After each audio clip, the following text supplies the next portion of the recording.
Assalamualaikum warahmatullahi wabarakatuh. Kali ini di pertemuan ini saya akan membahas tentang bab 2 metode penelitian. Desain penelitian merupakan suatu rencana dan struktur penelitian yang dibuat sedemikian rupa agar diperoleh jawaban atas pertanyaan-pertanyaan penelitian. Penelitian mencakup proses-proses berikut. 1.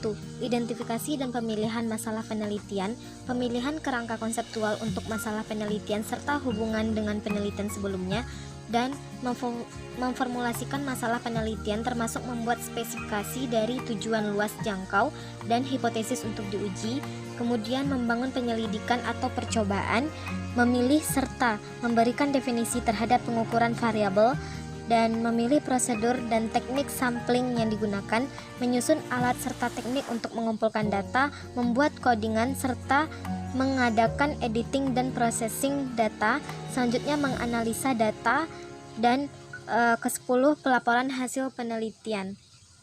Macam-macam desain penelitian. Ada penelitian eksperimen.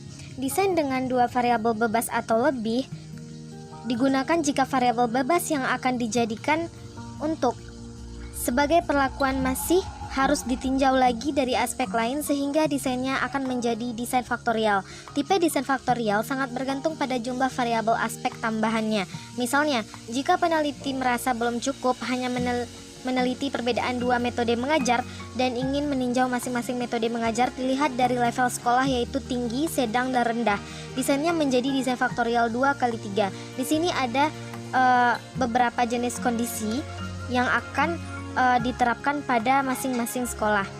Contoh penelitian eksperimen ini ada analisis kemampuan keterampilan, penerapan media simulasi virtual, kajian model pembelajaran inquiry terbimbing, dan penerapan model pembelajaran berpikir induktif dengan pendekatan guided discovery untuk meningkatkan prestasi belajar fisika dan keaktifan murid.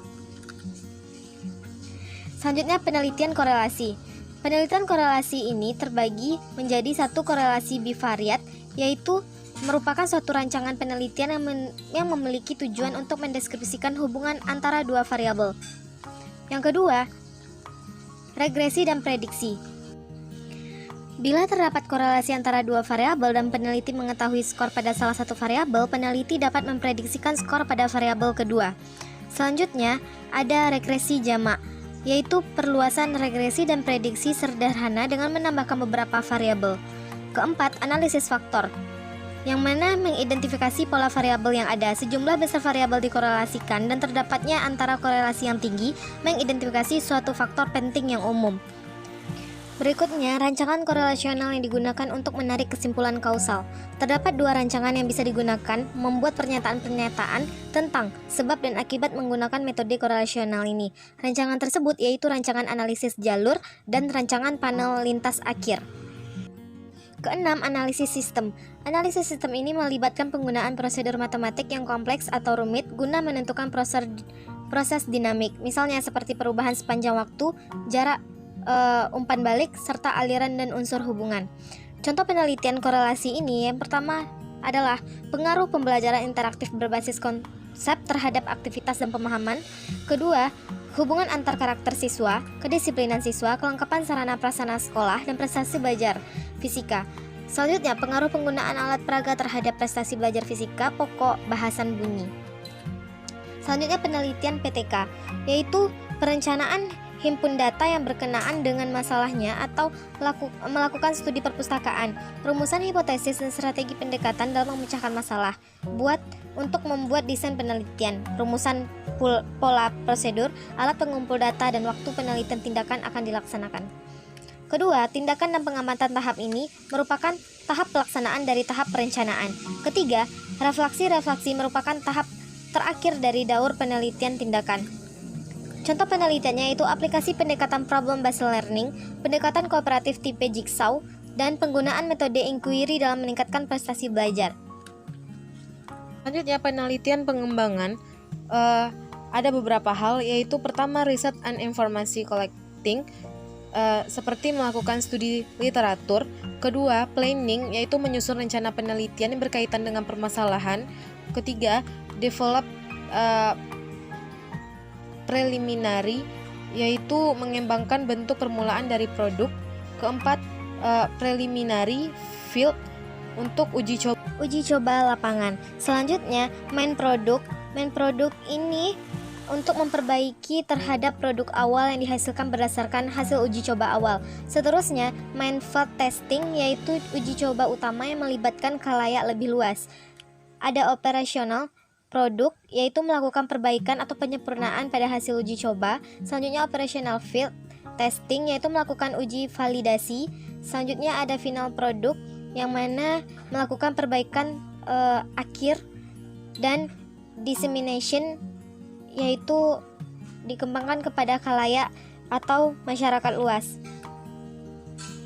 Selanjutnya, penelitian deskriptif, yaitu ada beberapa hal pada desain penelitian deskriptif ini. Ada waktu yang harus mempertimbangkan waktu dalam mengumpulkan data kualitatif dan kuantitatif. Selanjutnya, bobot dalam penelitian metode pencampuran ini yaitu perlu diprioritaskan karena bobot itu bisa saja seimbang dan bisa saja juga lebih berat. Selanjutnya, mixing atau pencampuran data dalam pengertian lebih luas, mencampurkan rumusan masalah, filosofi, dan interpretasi penelitian. Selanjutnya ada theorizing. Theorizing ini yaitu dalam prosedur metode campuran, perspektif teoritis yang akan menjadi landasan bagi keseluruhan proses atau tahap penelitian. Contoh penelitiannya pada studi penggunaan metode penelitian kuantitatif dan analisis statik pada skripsi mahasiswa IAIN Purwakarta. Adapun contoh penelitian eksperimen ini, yang pertama analisis kemampuan keterampilan proses sains murid.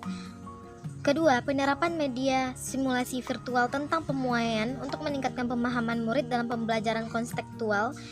Ketiga, kajian model pembelajaran inquiry terbimbing berdasarkan prestasi belajar dan jenis konsep. Keempat, penerapan model pembelajaran berpikir induktif dengan pendekatan guided discovery untuk meningkatkan prestasi belajar fisika dan keaktifan murid. Berikutnya, contoh penelitian korelasi, yaitu pengaruh pembelajaran interaktif berbasis konsep terhadap aktivitas dan pemahaman konsep fisika siswa. Kedua, hubungan antar karakter siswa, kedisiplinan siswa, dan kelengkapan sarana-prasarana sekolah. Ketiga, pengaruh penggunaan alat peraga terhadap prestasi belajar fisika tersebut. Adapun contoh penelitian PTK, yaitu aplikasi pendekatan problem based learning dalam peningkatan pembelajaran, pendekatan kooperatif tipe jigsaw untuk meningkatkan hasil belajar, penggunaan metode inquiry dalam meningkatkan prestasi belajar. Menjabarkan populasi dan responden penelitian. Populasi adalah suatu kesatuan individu atau subjek pada wilayah dan waktu dengan kualitas tertentu yang akan diamati atau diteliti. Populasi ini terbagi menjadi dua, populasi finite, yaitu populasi yang jumlah anggota tidak dapat diketahui secara pasti, dan populasi infinite, yaitu pihak-pihak yang dijadikan sebagai sampel dalam sebuah penelitian. Subjek penelitian dapat terbagi menjadi 3 level, mikro, meso, dan makro. Kriteria populasi yaitu pertama, biaya jika meneliti di luar pulau harus belajar dan bahasa setempat. Kedua, praktik, kesulitan dari populasi dalam berperan serta sebagai subjek karena berasal dari daerah yang sulit dijangkau. Kemampuan orang dalam berpartisipasi dalam penelitian, kondisi kesehatan seseorang yang menjadi subjek, dan pertimbangan desain penelitian. Adapun contoh dari populasi ini yaitu misalnya data siswa kelas 10 di SMA Kecamatan Winong Kabupaten Pati yang terdiri atas 6 sekolah dengan penjabarannya 3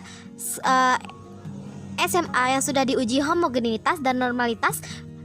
Dan selanjutnya teknik pengambilan sampel. Teknik pengambilan sampel ini ada syarat sampel, yaitu sampel harus mewakili populasi, mencerminkan ciri-ciri populasi semaksimal mungkin. Sampel harus dapat menentukan presisi, tingkat ketepatan, dan pengambilan sampel harus sederhana, dan pengambilan sampel harus dapat memberikan banyak keterangan biaya minimal. Teknik pengambilan sampel yang pertama, mendefinisikan populasi yang akan diamati. Kedua, menentukan teknik atau metode sampling yang tepat. Selanjutnya, melakukan pengambilan sampel dan melakukan pemeriksaan ulang pada proses sampling. Contohnya, pada satu sekolah diperoleh sampel penelitian, yaitu di satu kelas yang berjumlah 20 siswa sebagai kelas eksperimen, dan SD sebelahnya berjumlah 20 siswa sebagai kelas kontrol, dan SD yang satu lagi sebagai berjumlah 25 siswa sebagai kelas uji coba. Berikutnya menjabarkan variabel dan data penelitian dengan contoh. Variabel adalah variabel penelitian, segala sesuatu yang berbentuk apa saja yang ditetapkan oleh seorang peneliti dengan tujuan untuk dipelajari sehingga didapatkan informasi mengenai hal tersebut dan ditariklah sebuah kesimpulan. Contoh variabel bebas adalah pengaruh motivasi belajar terhadap prestasi mahasiswa, maka variabel bebasnya adalah motivasi belajar. Sedangkan variabel terikat, pengaruh motivasi belajar terhadap prestasi belajar siswa, variabel terikatnya adalah prestasi belajar siswa. Sedangkan kontrolnya, yaitu dengan adanya penetapan variabel kontrol tersebut, maka dampak besarnya pengaruh mengajar terhadap prestasi belajar siswa diketahui lebih pasti. Data adalah data merupakan suatu bahan masih mentah yang membutuhkan pengolahan lebih lanjut sehingga menghasilkan informasi atau keterangan baik kuantitatif dan kualitatif yang menunjukkan suatu fakta. Macam-macam data. Yang pertama, data kualitatif yang menunjukkan mutu atau kualitas sesuatu yang ada, baik proses, keadaan, peristiwa, kejadian yang dinyatakan dalam bentuk pertanyaan atau berupa kata-kata. Adapun kata data kuantitatif yaitu yang berbentuk angka sebagai hasil pengukuran ataupun hasil observasinya. Berikutnya menjelaskan bentuk-bentuk instrumen penelitian beserta contoh. Instrumen penelitian adalah alat bantu yang digunakan dalam metode pengambilan data oleh peneliti untuk menganalisa hasil penelitian yang dilakukan pada langkah penelitian selanjutnya. Jenis dan contoh instrumen penelitian. Kuesioner, contohnya yaitu dalam kasus penelitian survei atau sensus yang dilakukan oleh lembaga daerah dan perusahaan swasta yang ingin mendapatkan data primer. Wawancara, contohnya menyikapi tentang pendidikan yang dipengaruhi oleh perubahan sosial lantaran seorang siswa atau pelajar melakukan pencatatan dengan memotret menggunakan handphonenya. Selanjutnya, observasi terbagi dua, yaitu partisipasi dan observasi non-partisipasi. Dan dokumentasi, itu contohnya adalah dokumentasi, peneliti memperoleh informasi dan berbagai macam sumber, dapat berupa tempat tinggal, alamat, dan latar belakang. Selanjutnya ada tes, yaitu serangkaian pernyataan yang digunakan untuk mengukur keterampilan, pengetahuan, inteligensi, dan kemampuan serta bakat.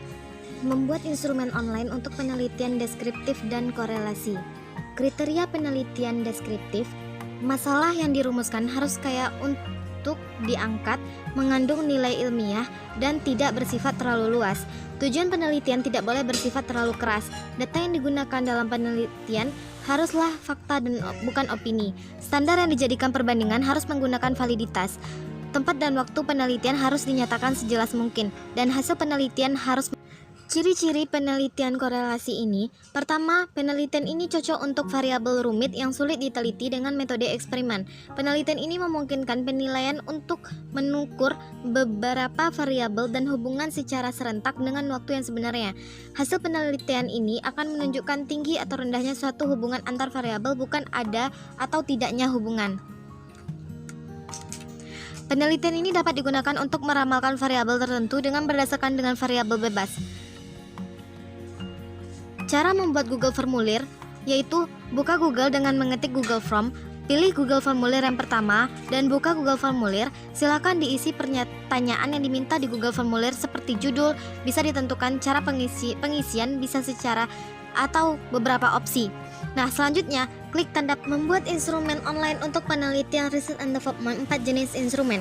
Penelitian ini yaitu digunakan untuk menghasilkan produk tertentu dan menguji keefektifan produk tersebut. Adapun langkah-langkah dalam penelitian pengembangan ini yaitu potensi dan masalah, pengumpulan data, desain produk, validasi desain, revisi desain, uji coba produk, revisi produk, uji coba pemakaian, revisi produk, dan produksi massal. Instrumen pengumpulan data, pertama, lembar angket dan kuesioner, tes, wawancara, dokumentasi. Cara membuat instrumen online, buka Google lalu ketik Google Form dan pilih Google Formulir dan klik tulisan timbul kata pribadi. Silahkan masukkan judul dari pengisian formulir. Selanjutnya, buat pertanyaan yang akan kita ajukan. Jika masih ada pertanyaan, silahkan klik tanda tambah sesuai sebanyak pertanyaan yang akan kita tanyakan. Pilih cara penilaian, baik dengan mengisi, dengan cara mengetik, atau ditentukan dengan memilih poin-poin yang telah disediakan. Lalu, klik kirim. Kita bisa mengirimkan langsung melalui email dan dengan menggunakan link. Dengan mengopi link jika mengirimkan dengan link. Berikutnya, membuat instrumen online untuk penelitian eksperimen aspek kognitif dan afektif. Penelitian eksperimen di mana peneliti melakukan manipulasi dengan kontrol terhadap satu atau lebih variabel bebas sekaligus pengamatan terhadap variabel yang lain yang terikat untuk menemukan variabel yang muncul karena adanya manipulasi tersebut. Adapun langkah-langkah membuat angket instrumen online ini, yang pertama, bukalah Google dan klik Google Formulir. Kedua, pilih Google Formulir dan klik. Silahkan isikan judul angketnya dan isikan pertanyaan yang akan kita ajukan dalam angket online tersebut. Setelah itu akan ada pilihan untuk cara pengisian jawaban dari pertanyaan yang kita ajukan. Bisa pilihan ganda, centang, ketikan secara langsung, atau hal lainnya. Untuk menambahkan soal, silahkan klik pilihan ganda yang ada di bawahnya. Selanjutnya, setelah pertanyaan selesai dibuat, kita scroll ke atas untuk menentukan temanya dengan memilih warna yang kita inginkan. Selanjutnya, setelah selesai, silahkan klik tanda kirim. Bisa mengirim angket tersebut dengan menggunakan email atau link. Dan kita bisa membuka respon jika ada siswa yang telah merespon pertanyaan online tersebut. Berikutnya, menjabarkan teknik pengumpulan data dengan contoh instrumen yang digunakan. Yang pertama, ada kuesioner, yaitu teknik pengumpulan data dengan cara mengajukan pertanyaan untuk dijawab oleh responden, biasanya secara tertulis. Kedua, ada studi pustaka, yaitu dilakukan di studi pustaka ini mengumpulkan data yang relevan dari buku, artikel ilmiah, berita maupun sumber kredibel lainnya yang terkait dengan topik penelitian. Selanjutnya, wawancara dilakukan dengan cara tanya jawab dengan responden atau informasi untuk memperoleh informasi yang dibutuhkan untuk penelitian. Selanjutnya ada observasi, yaitu teknik pengumpulan data yang dilakukan lewat pengamatan langsung. Adapun langkah-langkah dalam menyusun instrumen ini, yang pertama, mengadakan identifikasi terhadap variabel-variabel yang ada di dalam rumusan judul penelitian atau yang tertera di dalam problematika penelitian. Menjabarkan variabel menjadi sub atau bagian variabel. Mencari indikator setiap sub atau bagian variabel. Mendarat deskriptor dan setiap indikator. Merumuskan setiap deskriptor menjadi butir-butir instrumen dan melengkapi instrumen dengan pedoman atau instruksi dan kata pengantar. Menjabarkan teknik pengolahan data secara deskriptif. Yang pertama, pengolahan data. Pengolahan data adalah proses dalam memperoleh data ringkasan atau angka ringkasan dengan menggunakan cara-cara atau rumus tertentu. Adapun yang termasuk dalam proses pengolahan data diantaranya adalah verifikasi, pengorganisasian data, pencarian kembali, transformasi, penggabungan, pengaturan, perhitungan, ekstraksi data untuk membentuk informasi, pembentukan pengetahuan. Selain itu, dalam Hasan juga dijelaskan bahwa pengolahan data meliputi kegiatan sebagai berikut, yaitu editing, pengecekan atau pengoreksian data yang telah dikumpulkan. Yang kedua, coding, yaitu pemberian atau pembuatan kode-kode pada tiap-tiap data yang termasuk dalam kategori yang sama. Ketiga, tabulasi, membuat tabel-tabel yang berisikan data yang telah diberikan kode sesuai dengan analisis yang dibutuhkan. Yang keempat, yang ketiga ini mempunyai beberapa macam, yaitu tabel pemindahan, tabel biasa, dan tabel analisis. Menjabarkan teknik pengolahan data secara diferensial dengan contohnya. Data statistik inferensial yaitu teknik analisis data yang digunakan untuk menentukan sejauh mana kesamaan antar hasil yang diperoleh dari suatu sampel dengan hasil yang akan didapatkan pada populasi secara keseluruhan. Langkah pengujian uji T yaitu menentukan hipotesis H0 dan HA, menentukan derajat kepercayaan 10% dan menentukan signifikan, terus membuat kesimpulan. Pada langkah pengujian uji F, menentukan hipotesis, menentukan derajat kepercayaan 10%, menentukan signifikan, dan membuat kesimpulan. Apabila pada kesimpulan itu F hitung memiliki nilai signifikan kecil dari 0,1, maka H0 ditetapkan ditolak HA. Artinya variabel independen secara individual mempengaruhi variabel dependen. Berikutnya menguraikan prosedur penelitian, langkah-langkah kegiatan penelitian. Prosedur merupakan sederet kegiatan yang detail mengenai aktivitas, proses eksekusi, tindakan dengan cara baku sehingga mendapatkan hasil yang sama setiap kali pelaksanaannya. Adapun langkah-langkah prosedur penelitian ini, alur penelitian lakukan pencarian awal untuk informasi. Pada awal sebelum dimulai penelitian yang sesungguhnya, lakukan pemanasan dengan mencari bahan informasi dan kebutuhan lain sesuai konteks penelitian.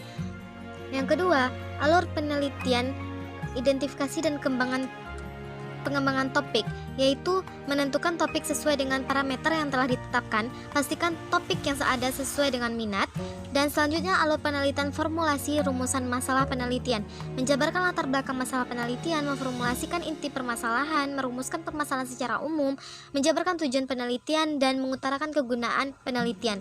Selanjutnya, penelitian perumusan kerangka teoritik, yaitu keputusan melihat penelitian terdahulu, menginterpretasikan indikator variabel, mengelaborasi kerangka teoritik. Selanjutnya, penentuan metodologi. Penentuan ini yang memutuskan untuk yang digunakan, memilih populasi dan sampel, menciptakan matriks pembangunan instrumen, menciptakan kerangka pengembangan instrumen, menciptakan instrumen. Selanjutnya, penganalisisan data, yaitu menghimpun data, mengatur data, ciptakan strategi analisis data, menganalisis data, menginterpretasikan data. Selanjutnya ada kesimpulan. Pada kesimpulan ini membuat kesimpulan, membuat laporan. Berikutnya prosedur penelitian kualitatif dan kuantitatif. Pada prosedur penelitian kualitatif, yaitu ada persoalan memiliki sifat terbuka. Hal yang paling penting dalam penelitian ini adalah topik, masalah, dan konsepnya. Kerangka teoritik dipakai sebagai alat fondasi dalam penulis abstrak. Kesimpulan adalah konsensus hasil dari isu-isu. Prosedurnya sangat luas, penghimpunan data sangat bermacam-macam, dan laporan akan terkonsentrasi pada suatu yang khusus. Prosedur penelitian kuantitatif, persoalannya mempunyai sifat yang khusus, indikator dan variabel berkarakter, kerangka teori diciptakan agar penelitian ada ruang lingkup. Kesimpulan adalah dedukasi dari sampel yang menuju populasi. Prosedur penelitian bersifat tetap, dan teknik pengumpulan data harus objektif. Laporan hasil sesuai dengan fakta dan tidak ada yang bias.